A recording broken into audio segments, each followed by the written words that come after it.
அன்பின் வணக்கம். தேன்கூடு வழங்கும் லியோ டால்ஸ்டாய் எழுதிய போரும் வாழ்வும் ஆடியோ புத்தகம். மொழிபெயர்ப்பு TS சொக்கலிங்கம். போரும் வாழ்வும் பகுதி 3, புத்தகம் 1. வாசிப்பவர் ரே விஜயலட்சுமி. அத்தியாயம் 1. சரித்திரத்தின் போக்கு. ஒரு உறுப்பில் பூரணமாக இடைவிடாத சலனம் இருக்கும் என்பதை மனித உள்ளத்தால் கிரகித்து கொள்ள முடிவதில்லை. ஒரு குறிப்பிட்ட சலனத்தை பற்றி மட்டும்தான் மனிதன் அறிந்து கொள்கிறான். அதாவது அந்த இடைவிடாத சலனத்தில் உள்ள உறுப்பில் ஒரு பாகத்தை தனியாக பிரித்து ஆராய்ச்சி செய்யும் போது அவன் புரிந்து கொள்கிறான். ஆனால் இடைவிடாத சலனத்தில் உள்ள அந்த பிரிவுகளை அவன் சலனமற்ற பிரிவுகளாக செய்து ஆராய்ச்சி செய்யும் போதுதான் ஒரு பெரிய தவறு நேரிடுகிறது. நமது முன்னோர்கள் செய்து வந்த ஒரு ஏமாற்றுவாதம் எல்லோரும் அறிந்த விஷயம்.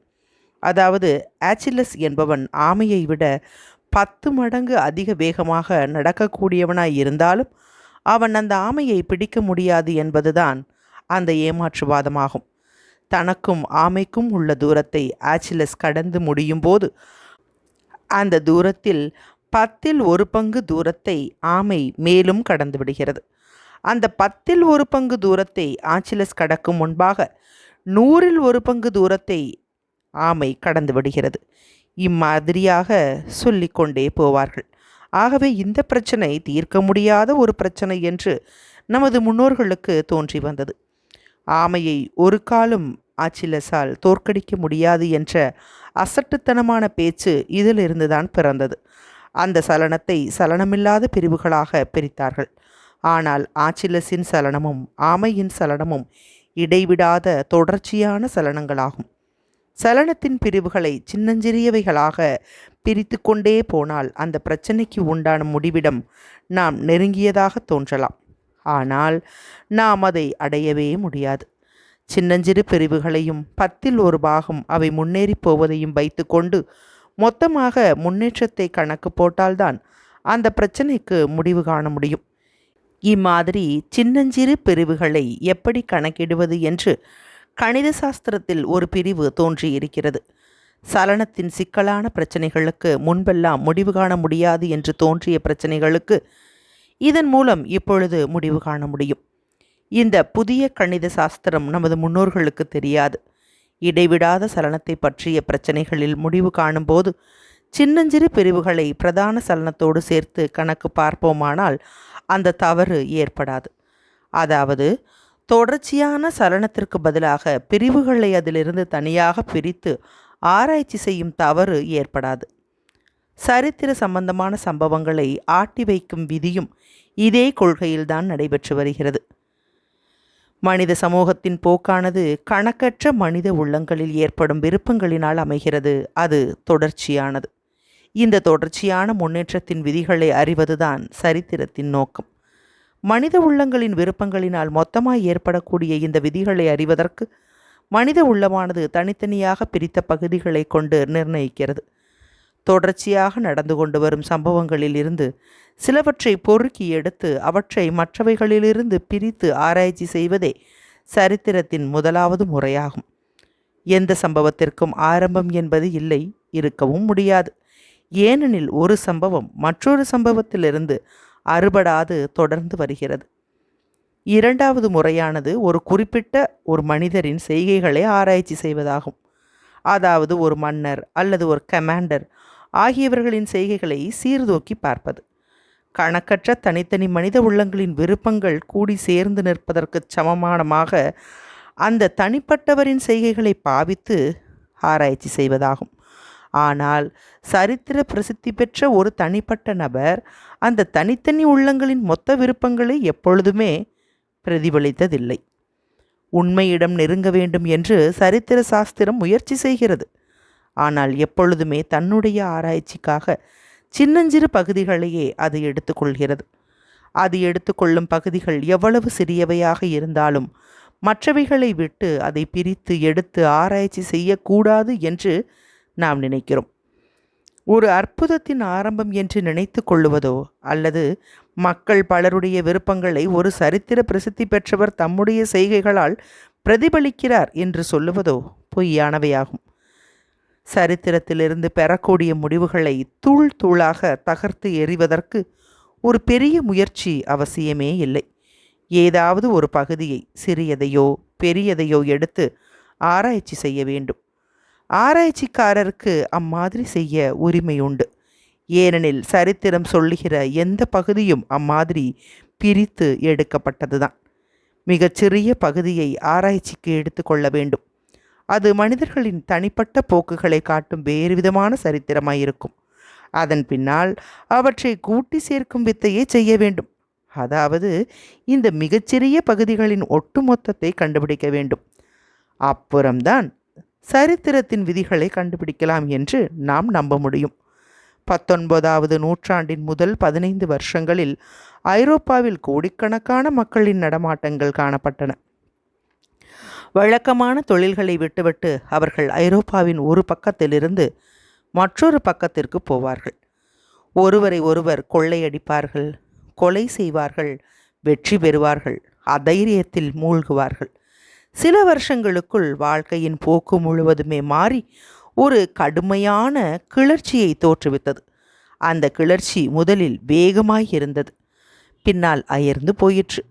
இந்த கிளர்ச்சிக்கு காரணம் என்ன? எந்த விதிகள் இதை ஆண்டு வந்தன என்று மனித உள்ளம் கேட்கிறது. சரித்திர ஆசிரியர்கள் இந்த கேள்விக்கு பதில் சொல்லுகிறார்கள். பாரிஸ் நகரத்தில் ஒரு கட்டடத்தில் 1 டஜன் பேர்கள் சொல்லியவைகளையும் செய்தவைகளையும் நமக்கு காட்டி அந்த சொல்லியவைகளையும் செய்தவைகளையும் புரட்சி என்று கூறுகிறார்கள். பின்னால் அவர்கள் நெப்போலியனை பற்றியும் அவருக்கு சாதகமாகவும் பாதகமாகவும் இருந்த நபர்களை பற்றியும் விரிவான வாழ்க்கை சரித்திரங்களை நமக்கு கொடுக்கிறார்கள். அவர்களில் பலருக்கு மற்றவர்கள் மீதிருந்த செல்வாக்கை பற்றி நமக்கு கூறுகிறார்கள். கடைசியாக இவற்றால் தான் அந்த கிளர்ச்சி தோன்றியது என்றும் இவைதான் அதன் விதிகள் என்றும் சொல்லுகிறார்கள். ஆனால் மனித உள்ளம் இந்த வியாக்கியானத்தை நம்ப மறுக்கிறது. அது மட்டுமல்ல, இம்மாதிரியான வியாக்கியானம் தவறானது என்றும் சொல்கிறது. ஏனெனில் ஒரு பலமான அற்புதத்தை ஒரு பலவீனமான அற்புதம் தோற்றுவிப்பதாக அந்த வியாக்கியானம் கூறுகிறது.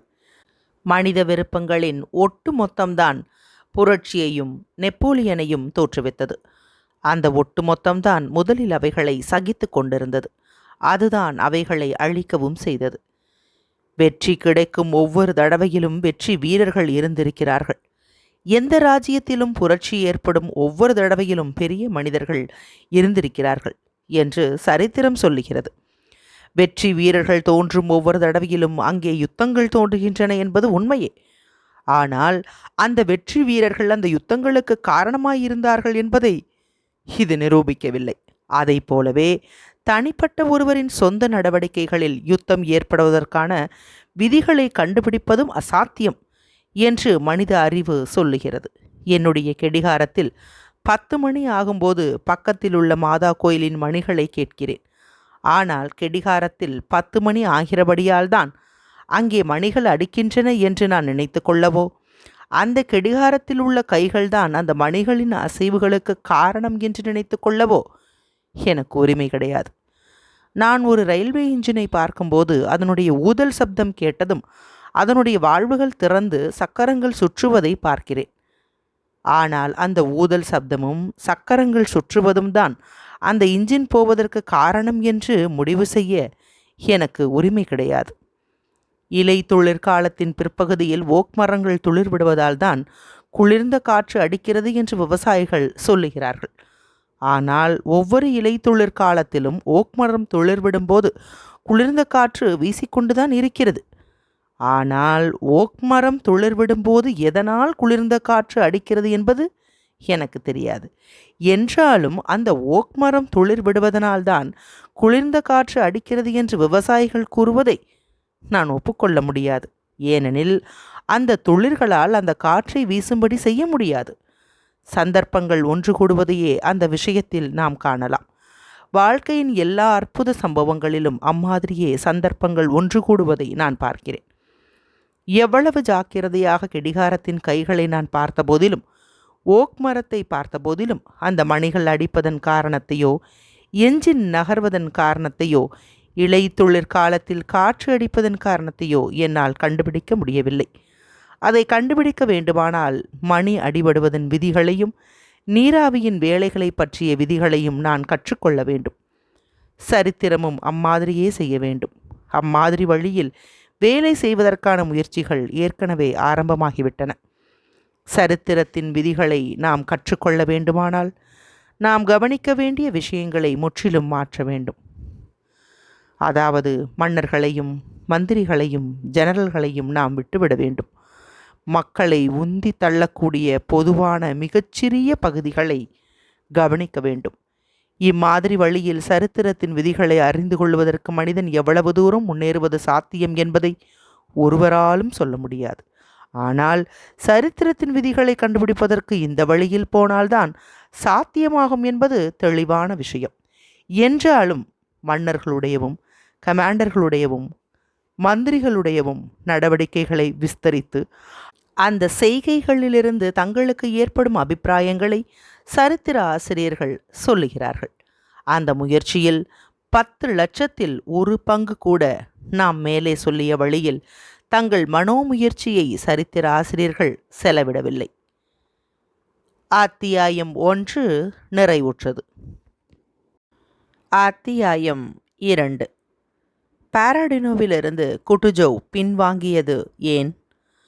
1 டஜன் ஐரோப்பிய நாடுகளைச் சேர்ந்த துருப்புகள் ருஷ்யாவுக்குள் பாய்ந்து புகுந்தன. ருஷ்ய இராணுவமும் மக்களும் ஸ்மாலன்ஸ்க் வரையிலும் பின்னால் ஸ்மாலன்ஸ்கிலிருந்து பாராடினோ வரையிலும் பிரெஞ்சுக்காரர்களுடன் மோதாமல் தடுத்து வந்தார்கள். பிரெஞ்சு இராணுவம் தன்னுடைய லட்சியத்தை நோக்கி முன்னேறியது. அதனுடைய லட்சியம் நெருங்க நெருங்க அதன் வேகமும் அதிகரித்தது. கீழே விழும் ஒரு உடம்பு தரையை நெருங்க நெருங்க எப்படி வேகத்தில் அதிகரிக்குமோ அதே மாதிரி அந்த வேகம் இருந்தது. அந்த இராணுவத்திற்கு பின்னால் பசியால் வாடும் விரோத பிரதேசங்கள் சுமார் 1000 வெஸ்டுகள் இருந்தன. இராணுவத்திற்கு முன்னால் அதற்கும் அதன் லட்சியத்திற்கும் இடையே சுமார் சில டசன் வெஸ்டுகள் தூரமே இருக்கும். நெப்போலியனுடைய இராணுவத்தில் உள்ள ஒவ்வொரு சிப்பாயும் இதை அறிவான். ஆகவே அந்த படையெடுப்பு தன்னுடைய சொந்த உந்தித்தள்ளும் வேகத்தில் போய்க் கொண்டிருந்தது. எவ்வளவுக்கு எவ்வளவு அதிகமாக ருஷ்ய இராணுவம் பின்வாங்கியதோ அவ்வளவுக்கு அவ்வளவு அதிகமாக எதிரியின் மீதுள்ள துவேஷம் மூர்க்கம் கொண்டு பொங்கி எழுந்தது. அந்த இராணுவம் பின்வாங்கி கொண்டிருந்த போது அதன் எண்ணிக்கை அதிகரித்து அதன் சக்தியும் பலப்படுத்தப்பட்டது. பாராடினோவில் ஒரு மோதல் ஏற்பட்டது. 2 இராணுவங்களில் எதுவுமே சிதைந்து போகவில்லை.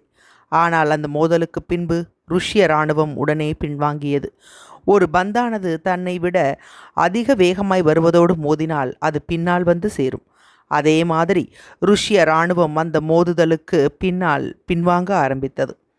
அதை போலவே படையெடுத்து வரும் அந்த பந்தானது தவிர்க்க முடியாதபடி உந்தி தள்ளும் வேகத்தோடு வந்து கொண்டிருந்தபடியால் இன்னும் சிறிது தூரம் முன்னால் போயிற்று.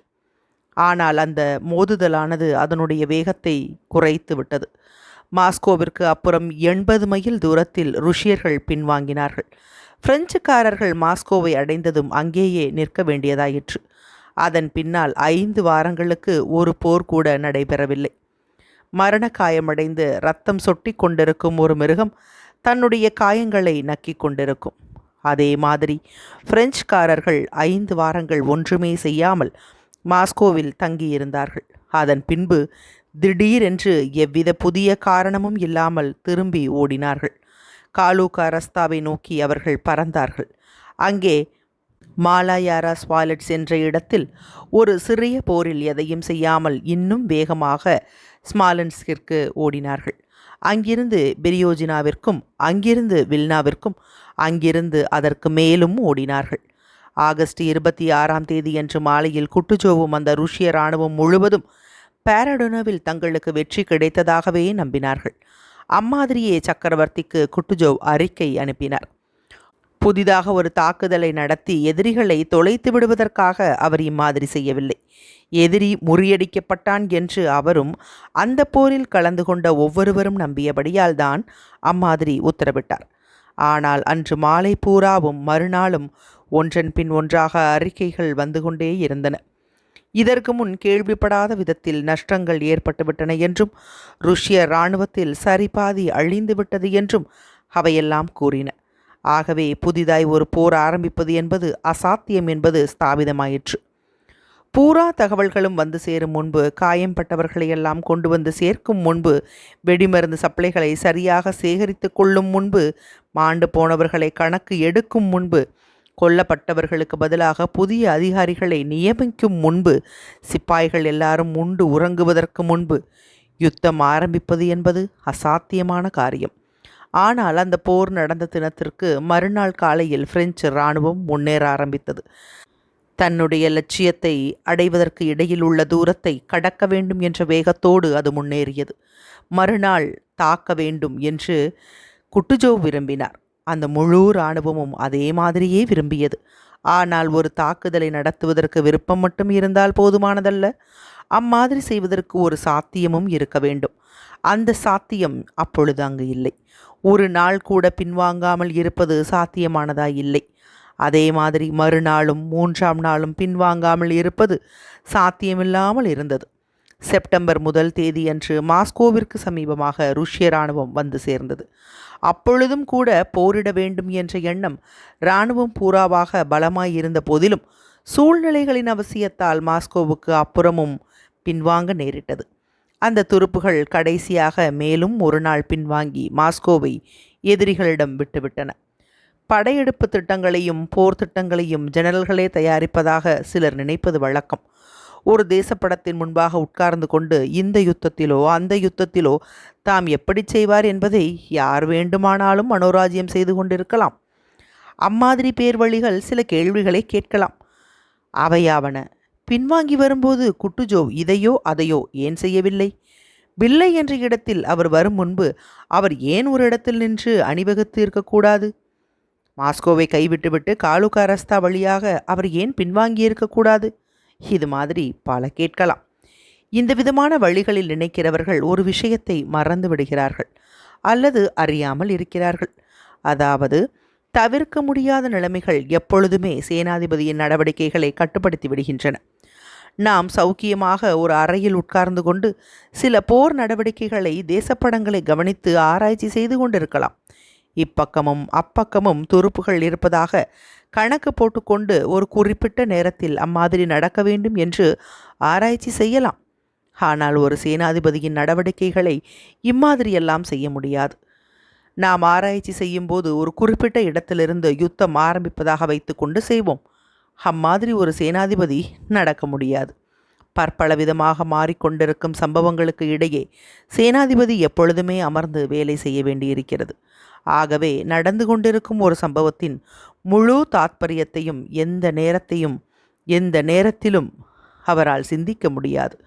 ஒவ்வொரு வினாடியிலும் அந்த சம்பவம் கண்ணுக்கு புலப்படாமல் உருவாகி கொண்டிருக்கிறது.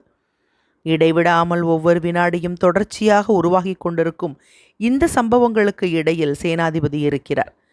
இச்சமயத்தில் அவரை சுற்றி சூழ்ச்சிகளும் தொல்லைகளும் அவசர வேலைகளும் அதிகாரங்களும் திட்டங்களும் பயமுறுத்தல்களும் ஏமாற்றுதல்களும் நடந்து கொண்டிருக்கின்றன. இவற்றோடு ஒன்றுக்கொன்று விரோதமான எண்ணிக்கையற்ற கேள்விகளுக்கு அவர் பதில் சொல்லியாக வேண்டியிருக்கிறது. பில்லைக்கு வருவதற்கு முன்பாக காலுகா ரஸ்தா வழியாக தமது இராணுவத்தை குட்டுஜோவ் கொண்டு போயிருக்க வேண்டுமென்று இராணுவ சாஸ்திர நிபுணர்கள் மிகுந்த அக்கறையோடு சொல்லுகிறார்கள். யாரோ ஒருவர் அம்மாதிரி யோசனையை குட்டுஜோவிடம் சொல்லியதாகவும் அவர்கள் கூறுகிறார்கள். ஒரு கஷ்டமான சமயத்தில் ஒன்றல்ல டசன் கணக்கான யோசனைகளை சேனாதிபதி பெறுவது வழக்கம். ஆனால் இந்த யோசனைகளெல்லாம் கேந்திரங்களையும் இராணுவ தந்திரங்களையும் அடிப்படையாக கொண்டு ஒன்றுக்கொன்று விரோதமாகவே இருக்கும். தமக்கு வந்துள்ள யோசனைகளில் எதையாவது ஒன்றை பொறுக்கி எடுக்க வேண்டியதுதான் சேனாதிபதியின் வேலை என்று நினைக்கலாம். ஆனால் அதையும் கூட அவரால் செய்ய முடியாது. சம்பவங்களும் காலமும் காத்து நிற்பதில்லை. உதாரணமாக, காலுகா ரஸ்தாவுக்கு கடந்து போகும்படி 28ஆம் தேதியன்று அவருக்கு யோசனை கூறப்பட்டது. ஆனால் அச்சமயத்தில் மிலாராடாவிச்சிடமிருந்து ஒரு உதவியாளர் சேனாதிபதியிடம் வந்தார். தாம் பிரெஞ்சுக்காரர்களுடன் போர் புரிவதா அல்லது பின்வாங்குவதா என்பதை பற்றி அவர் கேட்டிருந்தார். அந்த வினாடியே அதற்கு உத்தரவு கொடுத்து ஆக வேண்டும். பின்வாங்கும்படி உத்தரவு கொடுத்தால் காலுகா ரஸ்தாவிற்கு பிரியும் இடத்திற்கு மேலாக போக வேண்டியதாய் இருக்கும். அந்த உதவியாளருக்கு பின்னால் உணவுப் பொருட்களை எந்த இடத்திற்கு கொண்டு போக வேண்டும் என்று உத்தரவு கேட்பதற்காக சப்ளை இலாகா தலைவர் வருகிறார். காயமடைந்தவர்களை எங்கே கொண்டு போக வேண்டும் என்று கேட்பதற்காக ஆஸ்பத்திரிகளின் தலைவர் வருகிறார். அதன் பின்னால் பீட்டர்ஸ்பர்க்கில் இருக்கும் சக்கரவர்த்தியிடமிருந்து ஒரு தூதர் வருகிறார். மாஸ்கோவை கைவிடக்கூடாது என்று சக்கரவர்த்தி சொல்லி அனுப்புகிறார். சேனாதிபதிக்கு குழி வரித்து கொண்டிருக்கும். எப்பொழுதுமே அம்மாதிரி செய்கிறவர்கள் ஒருவரில்லை, பலர் இருப்பார்கள். போட்டியால் ஒருவர் காலுக்கா ரஸ்தாவிற்கு திரும்பக்கூடாது என்று சொல்லும் ஒரு திட்டத்தை கொடுக்கிறார். இவ்வளவுக்கும் மேலாக தம்முடைய பலத்தை காப்பாற்றுவதற்காக சேனாதிபதிக்கு உணவும் உறக்கமும் தேவையாயிருக்கின்றன. இவற்றோடு யுத்த பரிசுகள் கொடுப்பதில் தாம் விடுபட்டு போய்விட்டதாக ஒரு கௌரவமான ஜெனரல் வந்து குறை கூறுகிறார். அந்த ஜில்லாவின் பிரஜைகள் வந்து தங்களை பாதுகாக்க வேண்டும் என்று கேட்கிறார்கள். அந்த பிரதேசத்தை சுற்றி பார்த்து அறிக்கை அனுப்பும்படி அனுப்பப்பட்ட ஒருவர் அங்கே வருகிறார். அவர் முந்தைய அதிகாரியின் அறிக்கைக்கு நேர் விரோதமாக அறிக்கை கொடுக்கிறார். எதிரியின் நிலைமையை பற்றி வெவ்வேறு வழியாக சொல்லுகிறார்கள். தவறாக நினைத்து கொள்ளுவதில் பழகி போனவர்களும் அல்லது ஒரு சேனாதிபதியின் காரியங்களில் மேற்கண்ட விதமான நிலைமைகளை அறியாதவர்களும் நமக்கு வருணிக்க ஆரம்பிக்கிறார்கள். அதாவது பில்லையில் இராணுவம் இருப்பதை சுட்டிக்காட்டி மாஸ்கோவை விட்டுவிடுவதா அல்லது காப்பாற்றுவதா என்பதை பற்றி சேனாதிபதி செப்டம்பர் 1ஆம் தேதி அன்று தீர்மானம் செய்ய முடியும் என்று கூறுகிறார்கள். ஆனால் ருஷ்ய துருப்புகள் மாஸ்கோவுக்கு 4 மைலுக்கும் குறைவாகவே இருந்தபடியால் அம்மாதிரி தீர்மானிப்பதற்கு இடமே இல்லை. அந்த பிரச்சனை எப்பொழுது முடிவாயிற்று? டெரிசாவிலும் ஸ்மாலன்ஸ்கிலும் அது முடிவாயிற்று. முக்கியமாக ஆகஸ்ட் 24ஆம் தேதி அன்று ஷெவார்டினாவிலும் ஆகஸ்ட் 26ஆம் தேதி அன்று பாராடினாவிலிருந்து பில்லைக்கு பின்வாங்கி கொண்டிருந்த ஒவ்வொரு நிமிஷத்திலும் அது தீர்மானிக்கப்பட்டது. அத்தியாயம் 2 நிறைவுற்றது. அத்தியாயம் 3. குட்டுஜோவின் ஜெனரல்கள். நிலைமையை பரிசீலனை செய்து வரும்படி எர்மோலாவை குட்டுஜோவ் அனுப்பினார். அவர் திரும்பி வந்து மாஸ்கோ முன்பு போர் செய்வது அசாத்தியம் என்றும் அவர்கள் பின்வாங்க வேண்டும் என்றும் குட்டுஜோவிடம் சொன்னார். குட்டுஜோவ் அவரை மௌனமாக பார்த்தார். உமது கையை என்னிடம் கொடு என்று சொல்லி அந்த கையை பற்றி அதன் நாடியை சோதிப்பது போல கையை திருப்பினார். உமக்கு உடம்பு சௌக்கியமாயில்லை எனது அன்பான பேர் வழியே. நீர் என்ன சொல்கிறீர் என்பதை யோசித்து பாரும் என்றார். போர் செய்யாமல் மாஸ்கோவிற்கு அப்புறமும் பின்வாங்க வேண்டிய அவசியம் ஏற்படும் என்பதை குட்டுஜோவ் இன்னமும் ஒப்புக்கொள்ளவில்லை. மாஸ்கோவின் ஒரு வாசலான டார்கா மைலாவ் என்ற வாசலில் 24 மைல் தூரத்தில் பார்க்லோனி ஹில் என்ற இடம் இருக்கிறது. அந்த இடத்தில் குட்டுஜோவ் தமது வண்டியிலிருந்து இறங்கினார். அந்த ரஸ்தாவின் ஓரத்திலே ஒரு பெஞ்ச் மீது அமர்ந்தார். ஜெனரல்களும் மாஸ்கோவிலிருந்து வந்த கோமகன் ராஸ்டாப் சைனும் அடங்கிய ஒரு பெரிய கூட்டம் அவரை சூழ்ந்து நின்றது. இந்த புத்திசாலிகளான கூட்டத்தில் பல கோஷ்டிகள் இருந்தன. அவர்கள் எல்லோருமே சாதக பாதகங்களை பற்றியும் இராணுவத்தின் நிலைமைகளை பற்றியும் சமர்ப்பிக்கப்பட்ட திட்டங்களை பற்றியும் பொதுவாக இராணுவ பிரச்சனைகளை பற்றியும் விவாதித்து கொண்டிருந்தார்கள். அந்த கூட்டத்தை யுத்த கவுன்சில் என்று அழைக்காவிட்டாலும் அது உண்மையில் யுத்த கவுன்சில் தான் என்று அங்கிருந்த எல்லாரும் நினைத்தார்கள். அங்கு பேசிய பேச்சுகள் எல்லாம் பொது விவகாரங்களை பற்றியதாகவே இருந்தன. சொந்த விஷயங்களை பற்றி யாராவது கேட்டாலும் பதில் சொன்னாலும் அவற்றை மெதுவான குரலில் பேசி வந்தார்கள். அதை பேசி முடிந்ததும் மீண்டும் பொதுவான விவகாரங்களை பற்றியே பேசி வந்தார்கள். தமாஷோ, சிரிப்போ அல்லது புன்சிரிப்போ அங்கிருந்தவர்களிடம் காணப்படவில்லை. அப்பொழுது உள்ள நிலைமைக்கு தக்கபடி அவர்களும் உயர்ந்தபடியில் நிற்க வேண்டும் என்று முயற்சி செய்து கொண்டிருந்ததாக தோன்றியது. இந்த கோஷ்டிகள் எல்லாம் தங்களுக்குள் பேசிக்கொண்டிருக்கும் போது சேனாதிபதிக்கு பக்கத்தில் நிற்க முயற்சி செய்தன. அவருடைய பெஞ்சு தான் அந்த கூட்டத்தின் மையமாக விளங்கியது. அவர்கள் பேசுவதை அவர் கேட்க வேண்டும் என்பதே அவர்களுடைய நோக்கம். அங்கே பேசப்பட்டவைகளை எல்லாம் சேனாதிபதி கவனித்து கேட்டார். சில சமயங்களில் அவர்கள் சொல்லியதை திரும்பச் சொல்லும்படியும் அவர் கேட்டார். ஆனால் அந்த சம்பாஷணைகளில் தாம் கலந்து கொள்ளவில்லை. தம்முடைய அபிப்பிராயத்தையும் அவர் வெளிப்படுத்தவில்லை. யாராவது ஒருவர் பேசியதை அவர் கேட்ட பின்பு தாம் எதை கேட்க வேண்டுமென்று விரும்பினாரோ அதை அவர்கள் பேசவில்லை என்று அதிருப்தி கொண்டதைப் போல அவருடைய முகத்தை வேறு பக்கமாக திருப்பிக் கொள்ளுவார். தேர்ந்து எடுக்கப்பட்ட சில போர்க்களங்களை பற்றி சிலர் விவாதித்து கொண்டிருந்தார்கள். அவர்கள் அந்த இடங்களின் அமைப்புகளை பற்றி குணதோஷம் சொல்லாமல் அவற்றை யார் தேர்ந்து எடுத்தார்களோ அவர்களின் சாமர்த்தியங்களை பற்றி குணதோஷம் கூறிக்கொண்டிருந்தார்கள்.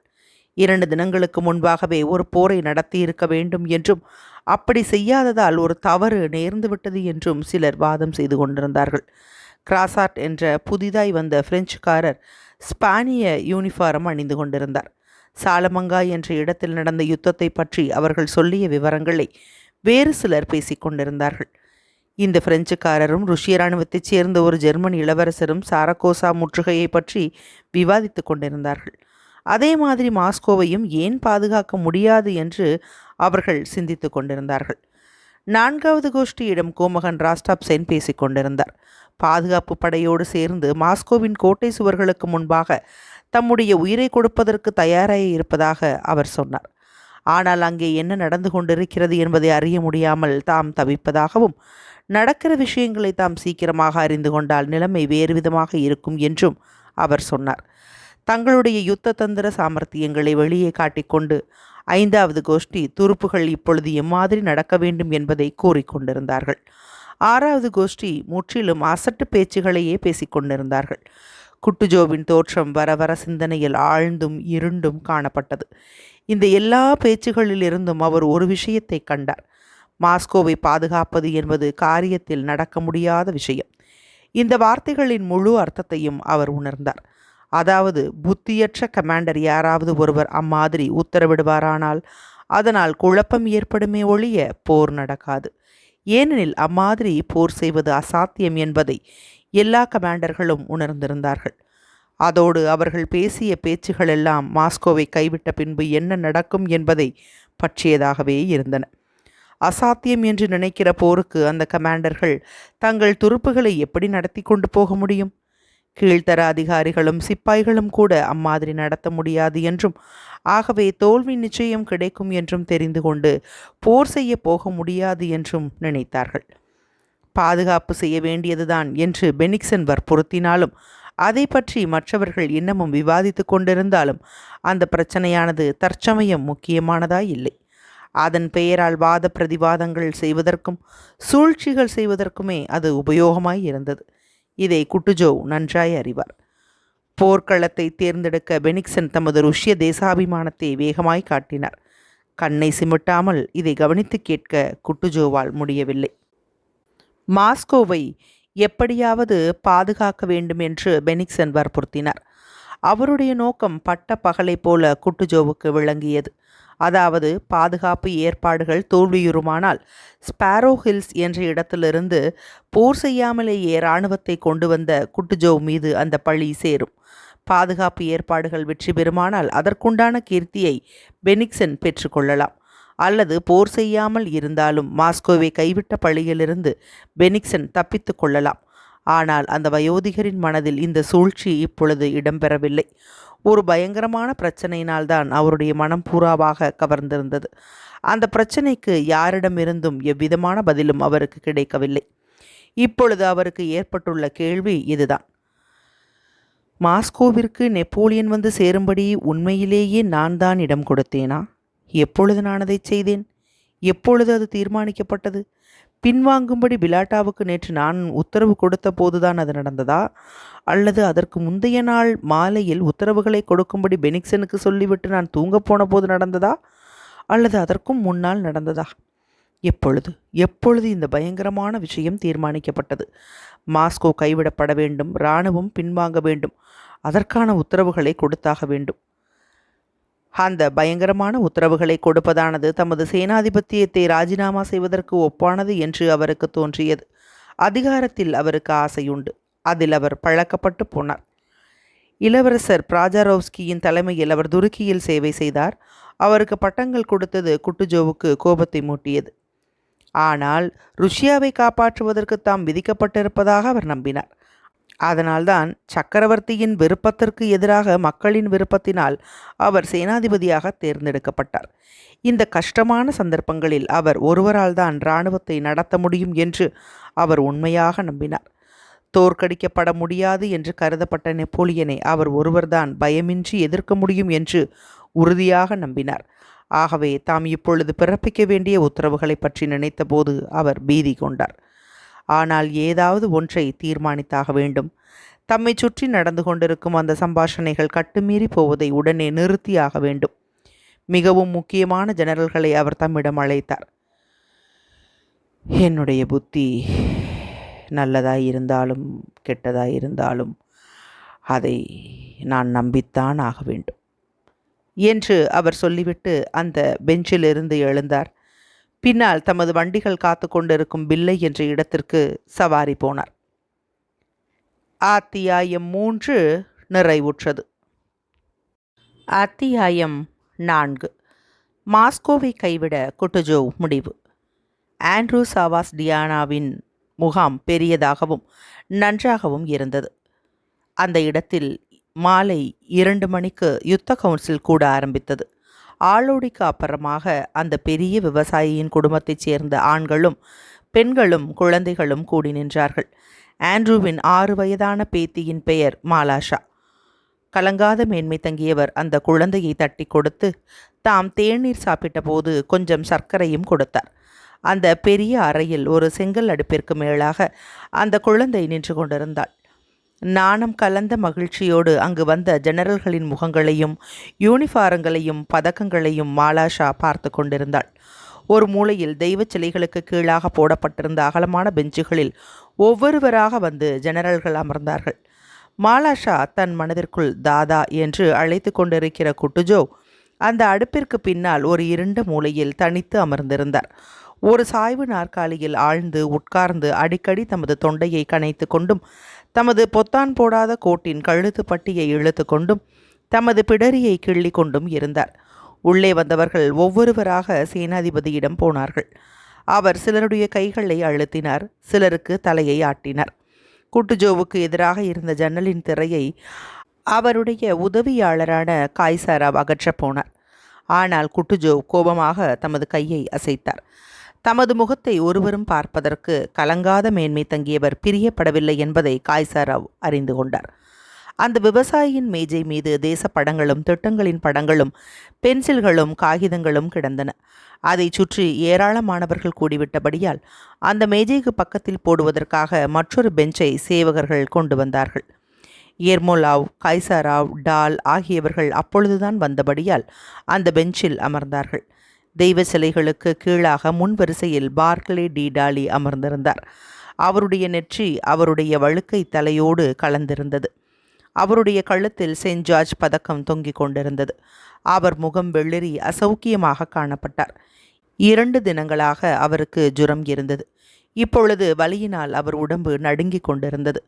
அவருக்கு பக்கத்தில் உவராவ் இருந்தார். அவர் மற்றவர்களைப் போல மெதுவாக பேசி வேகமாக கைகளை ஆட்டி எதையோ சொல்லிக் கொண்டிருந்தார். குட்டையான டாக்டராவ் தமது கைகளை வயிற்றின் மீது மடக்கி வைத்து கொண்டு புருவங்களை உயர்த்தி கவனமாய் கேட்டு வந்தார். மற்றொரு பக்கத்தில் கோமகன் ஆஸ்டர்மென்ட் டால்ஸ்டாய் சிந்தனையில் அமர்ந்து இருந்தார்.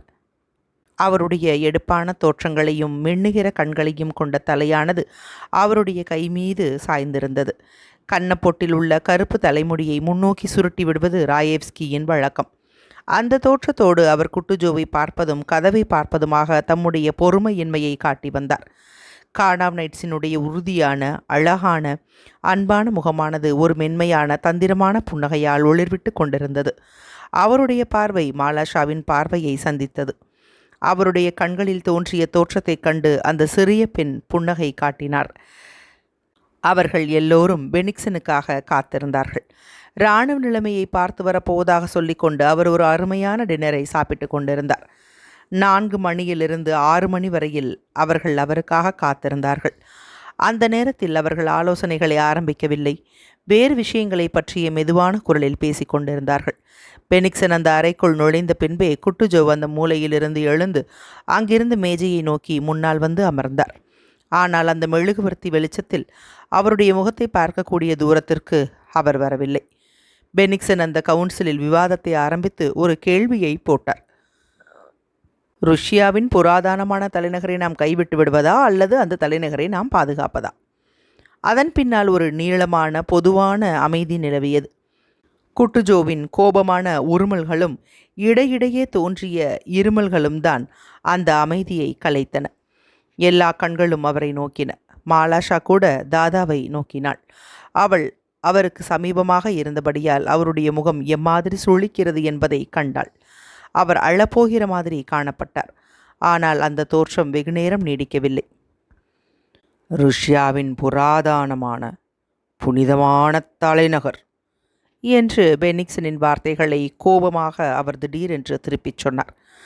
அம்மாதிரி அவர் சொல்லியது அந்த வார்த்தைகளில் உள்ள பொய்யான துணியை எல்லாரும் கவனிக்கும்படி செய்யக்கூடியதாய் இருந்தது. மேன்மை தங்கியவரே, நான் உமக்கு ஒன்று சொல்லுகிறேன். நீர் சொல்லிய அந்த வாக்கியத்தில் ஒரு ருஷ்யனுக்கு எவ்விதமான அர்த்தமும் இல்லை. அவர் முன்னால் குனிந்தார். அம்மாதிரி ஒரு கேள்வியை போட முடியாது. அது புத்தியற்றது. இங்கே கணவான்களை இங்கே அழைத்து நாம் பேச விரும்பிய கேள்வி இராணுவ சம்பந்தமானதாகும். அந்த கேள்வி ருஷ்யாவை காப்பாற்றுவதாகும். ஒரு போர் இல்லாமல் மாஸ்கோவை விட்டுவிடுவது நல்லதா, அல்லது ஒரு போர் செய்து மாஸ்கோவையும் இராணுவத்தையும் இழந்து விடுவது நல்லதா? இந்த கேள்வியில்தான் உங்களுடைய அபிப்பிராயம் எனக்கு வேண்டும் என்று அவர் கூறி தமது நாற்காலியில் சாய்ந்தார். விவாதங்கள் ஆரம்பமாயின. தம்முடைய கட்சி தோற்றுப்போனதாக அவர் இன்னமும் கருதவில்லை. பில்லையில் ஒரு தற்காப்பு போர் நடத்துவது என்பது சாத்தியமில்லை என்று பார்க்லேயும் மற்றவர்களும் சொல்லியதை அவர் ஒப்புக்கொண்டார். ஆனால் ருஷ்ய தேசாபிமானத்தினாலும் மாஸ்கோ மீதுள்ள அன்பினாலும் அவர் தூண்டப்பட்டு ஒரு திட்டத்தை சொன்னார். அதாவது, வலது பக்கத்திலிருந்து இடது பக்கவாட்டிற்கு இரவில் துருப்புகளை மாற்றி மறுநாள் அன்று பிரெஞ்சுக்காரர்களின் வலது பக்கவாட்டை தாக்க வேண்டும் என்று அவர் சொன்னார். அபிப்பிராயங்கள் பிளவுபட்டதாய் இருந்தன. அந்த திட்டத்திற்கு சாதகமாகவும் பாதகமாகவும் வாதங்கள் எடுத்துச் சொல்லப்பட்டன. ஏர்மோலாவ், டாக்டர் ராயோஸ்கி ஆகியவர்கள் பெனிக்சனை ஆதரித்தார்கள். தலைநகரை கைவிடும் முன்பாக ஒரு தியாகம் செய்ய வேண்டியது அவசியம் என்று அவர்கள் நினைத்தார்களோ அல்லது வேறு சொந்த காரணங்கள் உண்டா என்பது ஒரு பக்கம் இருக்கட்டும். ஆனால் தவிர்க்க முடியாத சம்பவங்களின் போக்கை இந்த கவுன்சிலில் மாற்றியமைக்க முடியாது என்பதை இந்த ஜெனரல்கள் அறிந்ததாகவோ அல்லது உண்மையில் முன்பே மாஸ்கோ கைவிடப்பட்டாய்விட்டது என்பதை இவர்கள் அறிந்ததாகவோ காணப்படவில்லை. மற்ற ஜெனரல்கள் இதை அறிந்திருந்தார்கள். ஆகவே மாஸ்கோவை பற்றிய கேள்விகளை அவர்கள் விட்டுவிட்டு எந்த வழியாக இராணுவம் பின்வாங்க வேண்டும் என்பதை பற்றியே பேசினார்கள். தனக்கு முன்னால் நடந்து கொண்டிருந்த மாலாஷாவுக்கு இந்த கவுன்சிலில் நடந்த விஷயம் வேறு விதமாக தோன்றியது. அதாவது, தாதாவுக்கும் நீலக்கோட்டுக்கும், பெனிக்சனை அப்படித்தான் அவள் அழைத்தாள், ஏற்பட்டுள்ள சொந்த தகராறு போல அவளுக்கு காணப்பட்டது. வாதங்கள் நடந்து கொண்டிருந்த போது வேகமான சூட்சுமமான பார்வையால் பெனிக்சனை தாதா ஏதோ சொல்லியவுடன் பெனிக்சன் வாயை மூடிக்கொண்டதை பார்த்து அவளுக்கு மகிழ்ச்சி ஏற்பட்டது. பெனிக்சனின் முகம் திடீரென்று சிவந்தது. கோபமாக அந்த அறையில் மேலும் கீழும் உலாவினார். நமது துருப்புகளை வலது பக்கத்திலிருந்து இடது பக்கவாட்டிற்கு இரவில் மாற்றி பிரெஞ்சுக்காரர்களின் வலது பக்கவாட்டை தாக்க வேண்டும் என்ற தமது திட்டத்தில் உள்ள சாதக பாதகங்களை பற்றி அமைதியாகவும் நிம்மதியாகவும் குட்டுஜோவ் அபிப்பிராயம் கூறியதுதான் அவருக்கு மிகுந்த வேதனையாக இருந்தது. கணவான்களே, கோமகனின் திட்டத்தை என்னால் அங்கீகரிக்க முடியாது. எதிரிக்கு சமீபமாக துருப்புகளை மாற்றுவது எப்பொழுதுமே அபாயகரமானது. இராணுவ சரித்திரத்தில் இதற்கு ஆதாரம் இருக்கிறது. உதாரணமாக என்று குட்டுஜோவ் சொல்லி ஒரு உதாரணத்தை தேடிப்பிடிக்க சிந்திப்பதாக காணப்பட்டார். பின்னால் ஒரு தெளிவான கபடமற்ற பார்வையோடு பெனிக்சனை பார்த்து பேசினார். ஓ ஆம், ஃப்ரிட்லாண்ட் யுத்தத்தை எடுத்துக்கொள்வோம். அந்த போரை கோமகன் நன்றாய் நினைவில் வைத்திருக்கிறார் என்று நினைக்கிறேன். அங்கே புறாவாக வெற்றி கிடைக்கவில்லை. அதற்கு காரணம் என்னவென்றால், எதிரிக்கு வெகு சமீபமாக இருந்து கொண்டு துருப்புகளை மாற்றி அமைத்ததே ஆகும். இங்கே கீழே ஒரு குறிப்பு இருக்குங்க. அந்த ஃப்ரிட்லாண்டு போர் இருக்கு இல்லையா, அதுக்கு கிழக்கு பிரஷ்யாவில் உள்ள ஃப்ரிட்லாண்டில் 1807 வருஷத்தில் ஒரு போர் நடந்தது. அந்த போரில் பெனிக்சனின் தலைமையில் இருந்த ருஷ்யர்களையும் பிரஷ்யர்களையும் நெப்போலியன் தோற்கடித்து மிகுந்த கடுமையான கஷ்டங்களை உண்டு பண்ணினார். இதன் பின்னால் பிரஷ்யா தனியாக பிரிந்துவிட்டது. இதுதான் அந்த விளக்கம். இப்போ மறுபடியும் நம்ம நாவலுக்குள்ளே போகலாம். ஒரு வினாடி தயக்கம் ஏற்பட்டது. ஆனால் அது வெகு நீண்ட நேரமாக எல்லாருக்கும் தோன்றியது. விவாதங்கள் மீண்டும் ஆரம்பமாயின. ஆனால் இடையிடையே நின்று நின்று நடந்தன. இனிமேல் சொல்லுவதற்கு எதுவுமில்லை என்று எல்லாரும் உணர்ந்தார்கள். அம்மாதிரி விவாதங்கள் தயங்கி நின்ற ஒரு சமயத்தில் குட்டுஜோவ் தாம் பேசுவதற்கு தயாராவதைப் போல ஒரு நீண்ட பெருமூச்சு விட்டார். நல்லது கணவான்களே, உடைந்த பாத்திரங்களுக்கு நான் தான் நஷ்ட ஈடு கொடுக்க வேண்டும் என்பது போல எனக்கு தோன்றுகிறது.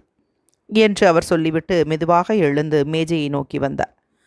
கணவான்களே, உங்களுடைய அபிப்பிராயங்களை நான் கேட்டேன். உங்களில் சிலர் நான் சொல்வதை ஒப்புக்கொள்ளாமல் இருக்கலாம். ஆனால் என்று சிறிது நிறுத்தி, சக்கரவர்த்தியினால் என்னிடம் கொடுக்கப்பட்டிருக்கும் அதிகாரத்தை கொண்டு துருப்புகளை பின்வாங்கும்படி நான் உத்தரவிடுகிறேன். சபா அடக்கத்திற்கு பின்னால் திரும்புகிற கூட்டம் எம்மாதிரி சோகமான மரியாதையான அமைதியோடு திரும்புமோ அதே மாதிரி ஜெனரல்கள் அங்கிருந்து கலைந்து போனார்கள். சில ஜெனரல்கள் மெதுவான குரலில் அந்த கவுன்சில் கூட்டத்தில் அவர்கள் பேசியதற்கு முற்றிலும் மாறான போக்கில் தங்களுடைய சேனாதிபதியிடம் ஏதோ சொன்னார்கள். இரா சாப்பாட்டிற்காக போக வேண்டிய மாலாஷா ஜாக்கிரதையாக அந்த அடுப்பின் மேலிருந்து கீழே இறங்கினாள். இறங்கிய போது அதிலிருந்து முன்னால் நின்றிருந்த பகுதியில் கால்களை வைத்து அங்கிருந்து கீழே நழுவினாள். அங்கு நின்று கொண்டிருந்த ஜெனரல்களின் கால்களுக்கு இடையில் அவள் நழுவியதும் அந்த அறையிலிருந்து பாய்ந்து ஓடினாள். ஜெனரல்களை அனுப்பிய பின்பு தமது முழங்கைகளை மேஜை மீது வைத்துக்கொண்டு குட்டுஜோ அமர்ந்திருந்தார். அந்த பயங்கரமான கேள்விகளை பற்றியே எப்பொழுதும் சிந்தித்து கொண்டிருந்தார். எப்பொழுது மாஸ்கோவை கைவிட வேண்டும் என்ற விஷயம் தவிர்க்க முடியாததாக வந்து நேர்ந்தது. விஷயத்தை முடிவு செய்துவிட்ட அந்த காரியம் எப்பொழுது நிகழ்ந்தது? இதற்கு யார் பொறுப்பு? நான் இதை எதிர்பார்க்கவில்லை என்று அன்றிரவு வெகுநேரம் கழித்து வந்த அவருடைய உதவியாளரான ஸ்னைடர் என்பவரிடம் அவர் கூறினார். நான் இதை எதிர்பார்க்கவில்லை. இம்மாதிரி நடக்கும் என்று நான் நினைத்ததில்லை. கலங்காத மேன்மை தங்கியவரே, நீர் கொஞ்சம் இளைப்பாற வேண்டும் என்று ஸ்னைடர் பதில் கூறினார். இல்லை, துருக்கியர்களைப் போல அவர்கள் இன்னமும் குதிரை மாமிசத்தை சாப்பிடுவார்கள் என்று குட்டுஜோவ் கூவி தமது பருத்த முஷ்டியால் மேஜை மீது குத்தினார். அவர்கள் அப்படியே செய்வார்கள். அது மட்டும். அத்தியாயம் 4 நிறைவுற்றது. அத்தியாயம் 5. மாஸ்கோ கவர்னரும் மக்களின் தேசபக்தியும். அதே சமயத்தில் போர் செய்யாமல் துருப்புகள் பின்வாங்கி கொண்டிருப்பதை விட அதிக முக்கியமான சந்தர்ப்பங்கள் ஏற்பட்டன. அதாவது மாஸ்கோவை காலி செய்வதும் அதை சுட்டெரிப்பதும் ஆகும். அம்மாதிரி செய்வதற்கு ராஸ்டாப் சைனை தூண்டிவிட்டார் என்று வழக்கமாக சொல்லப்பட்டு வந்தது. அவர் குட்டுஜோவுக்கு நேர்மாறான விதத்தில் நடந்து கொண்டார். பாரடினோ போருக்கு பின்னால் துருப்புகள் மாஸ்கோவை கடந்து பின்வாங்க வேண்டியது எப்படி தடுக்க முடியாத விதத்தில் ஏற்பட்டதோ அதே மாதிரி மாஸ்கோவை கைவிட்டு அதை சுட்டெரிப்பதும் தவிர்க்க முடியாததாய் இருந்தது. ஒவ்வொரு ருஷ்யனும் அதை முன்கூட்டியே சொல்லி இருக்க முடியும். காரணங்கள் காட்டி அல்ல, நமது ஒவ்வொருவர் உள்ளத்திலும், நமது தந்தைகளின் உள்ளத்திலும் வேரூன்றிய அந்த உணர்ச்சியினால் அம்மாதிரி சொல்லி இருக்க முடியும். மாஸ்கோவில் என்ன நடந்ததோ அதே மாதிரியான காரியங்கள் ஸ்மாலன்ஸ்கில் ஆரம்பித்து ருஷ்யாவில் உள்ள எல்லா பட்டணங்களிலும் கிராமங்களிலும் நடந்தன. கோமகன் ராஸ்டாப் சைனையோ அல்லது அவருடைய பிரகடனங்களோ தூண்டுதலில் செய்யாமலேயே மற்ற இடங்களில் நடந்தன. கொஞ்சம் கூட கவலை இல்லாமல் எதிரியின் வரவை மக்கள் எதிர்பார்த்து கொண்டிருந்தார்கள். அவர்கள் கலகம் செய்யவில்லை, அல்லது கோபம் கொள்ளவும் இல்லை, அல்லது யாரையும் அடித்து கொல்லவும் இல்லை. ஆனால் அவர்கள் தங்கள் விதியை எதிர்நோக்கினார்கள். அந்த கஷ்டமான சமயத்தில் என்ன செய்ய வேண்டும் என்பதை கண்டுபிடிக்க அவர்களுடைய உள்ளத்தில் வலிமை இருந்ததை அவர்கள் உணர்ந்தார்கள். எதிரி சமீபத்தில் வந்ததும் பணக்காரர்கள் தங்களுடைய சொத்துக்களை விட்டுவிட்டு வெளியேறினார்கள். ஆனால் ஏழைகள் அங்கேயே தங்கி அங்கே இருந்தவைகளையெல்லாம் கொளுத்தி அழித்தார்கள். இம்மாதிரிதான் இருக்க வேண்டும், இம்மாதிரிதான் எப்பொழுதுமே இருக்கும் என்ற உணர்வு ஒவ்வொரு ருஷ்யனின் உள்ளத்திலும் முன்னாலும் இருந்தது, இப்பொழுதும் இருக்கிறது. இந்த உணர்வும் மாஸ்கோவை எதிரிகள் பிடித்து கொள்வார்கள் என்று முன்னாலேயே தோன்றிய உள்ளுணர்வும் 1812 வருஷத்தில் மாஸ்கோவில் உள்ள ருஷ்ய உயர் வட்டாரங்களில் காணப்பட்டன. ஜூலையிலும் ஆகஸ்ட் ஆரம்பத்திலும் மாஸ்கோவை விட்டு பலர் வெளியேறியதால் அவர்கள் இதை எதிர்பார்த்தார்கள் என்பதை காட்டுகிறது. அதை விட்டு போனவர்கள் தங்களால் எவற்றையெல்லாம் எடுத்துக்கொள்ள முடியுமோ அவற்றையெல்லாம் எடுத்துக்கொண்டு போனார்கள். தங்களுடைய வீடுகளையும் தங்களுடைய உடைமைகளில் பாதிக்கு மேலானவற்றையும் விட்டுவிட்டு போனார்கள். கண்ணால் காண முடியாத தேசபக்தியினால் அப்படி செய்தார்கள். அந்த தேசபக்தி வார்த்தைகளிலோ அல்லது தந்தை நாட்டை காப்பாற்றுவதற்காக தங்கள் குழந்தைகளை கொடுப்பதிலோ அல்லது அம்மாதிரி இயற்கைக்கு விரோதமான காரியங்களிலோ காணப்படுவதில்லை. ஆனால் படோடோபம் இல்லாமல் சாதாரணமாக கட்டுப்பாடாக அந்த தேசபக்தி வேலை செய்கிறது. ஆகவே மிகுந்த சக்தி வாய்ந்த பலன்களை கொடுக்கக்கூடிய வழியில் அந்த தேசபக்தி நடத்தி வைக்கிறது. ஆபத்திலிருந்து ஓடிப்போவது அவமானமான விஷயம். கோழைகள் தான் மாஸ்கோவை விட்டு ஓடிப்போவார்கள். என்று அவர்களிடம் சொல்லப்பட்டது. மாஸ்கோவை விட்டுவிட்டு போவது அவமானமான விஷயம் என்று ராஸ்டாப்சைன் தமது பிரகடனங்கள் மூலமாக அவர்களுக்கு அறிவித்தார். தாங்கள் கோழைகள் என்று அழைக்கப்படுவதை பற்றி அவர்கள் வெட்கமடைந்தார்கள். அதை விட்டு போவதற்கும் அவர்கள் வெட்கமடைந்தார்கள். என்றாலும் அவர்கள் போனார்கள்.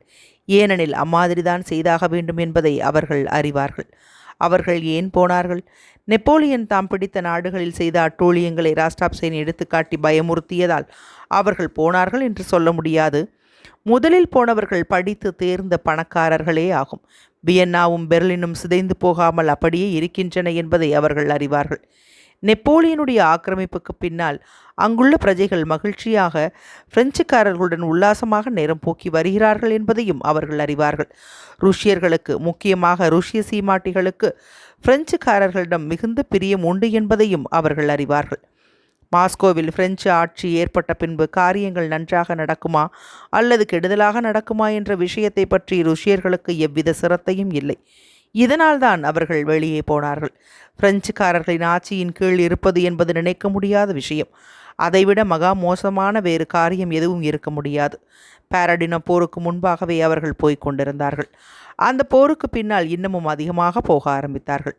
மாஸ்கோவை பாதுகாக்கப் போவதாக ராஸ்டாப்சைன் சொல்லிக் கொண்டிருந்த போதிலும், அதிசயங்கள் செய்யக்கூடிய இபரியன் தேவமாதாவின் உருவச்சிலையை கொண்டு வந்து யுத்தத்துக்கு போவதாக அவர் சொல்லிய போதிலும், பிரெஞ்சுக்காரர்களை நாசமாக்கக்கூடிய பலூன்களை பற்றி பேசிய போதிலும், தமது பிரகடனங்களில் எல்லாவிதமான அசட்டுத்தனங்களையும் ராஸ்டாப்சைன் எழுதி வந்த போதிலும் அவற்றையெல்லாம் கவனிக்காமல் அவர்கள் வெளியேறி கொண்டுதான் இருந்தார்கள். இராணுவம் தான் போர் செய்ய வேண்டும் என்பதை அவர்கள் அறிவார்கள். அந்த இராணுவத்தினால் அதை செய்ய முடியவில்லை என்றால் நெப்போலியனோடு போர் செய்வதற்காக வாலிப சீமாட்டிகளையும் வீட்டு அடிமைகளையும் மாஸ்கோவின் 3 குன்றுகள் என்ற இடத்திற்கு அழைத்து கொண்டு போக முடியாது என்பதையும் அவர்கள் அறிவார்கள். ஆகவே தங்களுடைய உடைமைகளை நாசமாகும்படி விட்டுவிட்டு போவதற்கு அவர்கள் வருந்தினாலும் அதை விட்டு போய்தான் ஆக வேண்டும் என்பதை அவர்கள் அறிவார்கள். மாஸ்கோ ஒரு பெரிய நகரம். மரத்தாலான கட்டடங்களை ஏராளமாக கொண்டுள்ளது. ஆகவே மாஸ்கோவை கைவிட்டால் அவற்றை கொளுத்தி விடுவார்கள் என்பது நிச்சயம். என்றாலும் அந்த பிரம்மாண்டமான செல்வம் மிகுந்த பட்டணத்தை நாசமாக்கும்படி விட்டுவிடுவதால் ஏற்படக்கூடிய பிரம்மாண்டமான முக்கியத்துவத்தை அவர்கள் யோசித்து பார்க்காமலேயே அதை விட்டு வெளியேறினார்கள். அவர்கள் ஒவ்வொருவரும் தாங்களாகவே வெளியேறினார்கள். என்றாலும் அவர்கள் வெளியேறிவிட்டதால் ஏற்பட்ட பலனினால்தான் அந்த பிரம்மாண்டமான காரியத்தை சாதிக்க முடிந்தது. அந்த பிரம்மாண்டமான காரியம் ருஷ்யர்களுக்கு எப்பொழுதுமே தலை சிறந்த பெருமையாக விளங்கி கொண்டிருக்கும். கோமகன் ராஸ்டாப்சைன் தன்னை போகாமல் தடுத்து விடுவாரோ என்று பயந்து ஒரு சீமாட்டி ஜூன் மாதத்திலேயே அதை விட்டு வெளியேறினாள். அவள் போகும்போது தன்னுடைய நீக்ரோக்களையும் தன்னுடைய பெண் கோமாளிகளையும் அழைத்து கொண்டு தன்னுடைய சாராட்டோ எஸ்டேட்டுக்கு போனாள். அச்சமயத்தில் போனபார்ட்டின் உத்தரவுக்கு தான் கீழ்ப்படிந்து இருக்க முடியாது என்ற உணர்வோடு போனாள். அம்மாதிரி அவள் செய்தது உண்மையாகவே அப்படியாக நேர்மையாக அந்த பிரம்மாண்டமான காரியத்தை நிறைவேற்றுவதாய் இருந்தது. அந்த பிரம்மாண்டமான காரியம்தான் ருஷ்யாவை காப்பாற்றியது. மாஸ்கோவை விட்டு வெளியேறியவர்களை குறை கூறி கொண்டிருந்த கோமகன் ராஸ்டாப்சைன் இப்பொழுது சர்க்கார் காரியாலயங்களை அங்கிருந்து அகற்றிவிட்டார். உபயோகமற்ற ஆயுதங்களை குடிகாரர்களுக்கு வழங்கினார். தெய்வ சிலைகளை ஊர்வலமாக கொண்டு வர ஏற்பாடு செய்தார். மகான்களின் சின்னங்களையோ தெய்வ சிலைகளையோ அங்கிருந்து அப்புறப்படுத்தக்கூடாது என்று அகஸ்டின் பாதிரியாருக்கு உத்தரவிட்டார். மாஸ்கோவில் இருந்த தனிப்பட்டவர்களின் வண்டிகளை எல்லாம் பறிமுதல் செய்தார். அவற்றில் 136 வண்டிகளில் லெப்பிச் என்பவரால் செய்யப்பட்ட பலூனை அப்புறப்படுத்தினார். மாஸ்கோவை கொளுத்துவிடப் போவதாக சொல்லி தம்முடைய வீட்டை எப்படி கொளுத்தினார் என்பதை விளக்கி காட்டினார். தம்முடைய அனாதை விடுதியை அழித்ததற்காக பிரெஞ்சுக்காரர்களை கண்டித்து ஒரு பிரகடனத்தை வெளியிட்டார். மாஸ்கோவை தாம் கொளுத்தப் போவதாக சொல்லியவர் இப்பொழுது அப்படி சொல்லவில்லை என்று மறுத்தார். எல்லா ஒற்றர்களையும் பிடித்து தம்மிடம் கொண்டு வரும்படி மக்களுக்கு முதலில் உத்தரவிட்டு இப்பொழுது அம்மாதிரி செய்ததற்காக மக்களை கண்டித்தார். மாஸ்கோவிலிருந்து எல்லா பிரெஞ்சுக்காரர்களும் வெளியேற வேண்டும் என்று உத்தரவிட்டு திருமதி ஆபட்சாம் என்பவளை, மாஸ்கோவில் உள்ள பிரெஞ்சு வாசிகளுக்கு அவளுடைய வீடுதான் தலைமை வீடமாக விளங்கியது, அங்கேயே தங்கியிருக்கும்படி அனுமதித்தார். மதிப்புக்குரிய வயதான போஸ்ட் மாஸ்டரான கிளியூசாரியோ என்பவரை எவ்வித குற்றமும் சுமத்தாமல் கைது செய்து நாடு கடத்தினார். 3 குன்றுகள் என்ற இடத்தில் பிரெஞ்சுக்காரர்களோடு போர் செய்வதற்காக மக்கள் கூடியிருந்தார்கள். அவர்களிடமிருந்து தப்புவதற்காக ஒருவனை கொல்லும்படி அவர்களிடம் ஒப்புவித்துவிட்டு பின்வாசல் வழியாக தப்பி ஓடினார். இங்கே கீழே ஒரு குறிப்பு இருக்குது. ராஸ்டாப்சைன் ஒரு பிரகடனத்தில் பின்வருமாறு எழுதியிருந்தார்: என்ன ஆயுதம் உங்களுக்கு அகப்படுகிறதோ அவற்றை எடுத்துக்கொண்டு குதிரை மீதோ நடந்தோ வாருங்கள். 3 நாட்களுக்கு வேண்டிய ரொட்டிகளை மட்டும் எடுத்துக்கொள்ளுங்கள். மாதா கோயில்களிலிருந்து கொடிகளையும் சிலுவைகளையும் எடுத்துக்கொண்டு 3 குன்றுகள் என்ற இடத்திற்கு வந்து கூடுங்கள். அங்கே நான் உங்களோடு இருப்பேன். நாம் ஒன்று சேர்ந்து அந்த கொடுமையாளனை நாசம் செய்வோம். இதுதான் கீழே இருக்க குறிப்பு.